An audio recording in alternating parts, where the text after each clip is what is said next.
plusieurs syndicats enseignants en particulier alertent au sujet d'un partenariat signé jeudi après-midi entre l'Université de Montpellier et Total Énergie.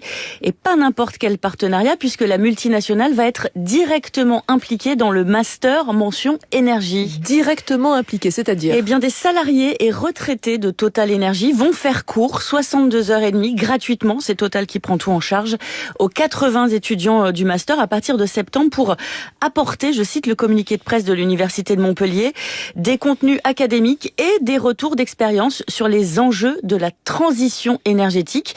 Il y aura aussi des conférences, des visites de sites industriels de Total Énergie avec prise en charge des déplacements de tout le monde par Total, c'est bien précisé, et facilitation de l'accès aux stages, alternances et emplois proposés par l'entreprise. Et donc des syndicats enseignants qui s'inquiètent. Bah oui, on est quand même pas loin du petit lavage de cerveau, d'autant que Total Énergie est présenté dans les documents comme un acteur majeur de la transition énergétique qui réinvente la production et la consommation d'énergie pour atteindre la neutralité carbone en 2050, relaie le média spécialiste de l'écologie Reporter. Oui, mais techniquement, Total Énergie est un acteur majeur de la transition énergétique. Ouais, sauf que les 3/4 des investissements vont toujours au pétrole et au gaz. La production a même augmenté de 4% l'an dernier. Et mettre le contraire en avant, c'est illégal. La Cour de cassation, d'ailleurs, a condamné Total en octobre dernier pour ses présentations trompeuses. Et puis, le problème derrière tout ça, c'est l'influence de Total Énergie, d'ailleurs, et d'autres grandes entreprises sur l'enseignement supérieur via des partenariats ou des mécénats.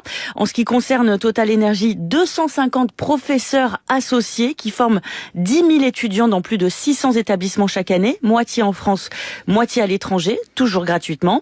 Un entrisme, une privatisation masquée, résultat du désinvestissement de l'État, soulève notamment la chercheuse Tamara Benari, cofondatrice du labo 1.5, qui travaille à la transition écologique dans l'enseignement supérieur et la recherche.